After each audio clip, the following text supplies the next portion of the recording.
Bismillahir Rahmanir Rahim. The message of the Holy Quran to all mankind. Allah said in Quran, of which translation is, O people given the books, particularly Jews and Christians, do not exaggerate in your religion, nor say anything concerning Allah but the truth.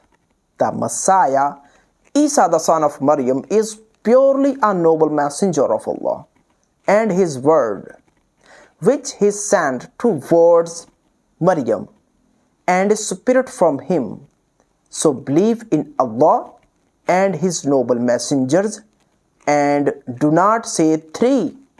Desist for your own good. Undoubtedly, Allah is the only one God. Purity is to him from begetting a child. To him only belongs all whatever is in the heavens and all whatever is in the earth, and Allah is the sufficient trustee of affairs. And our duty is nothing but to plainly convey the message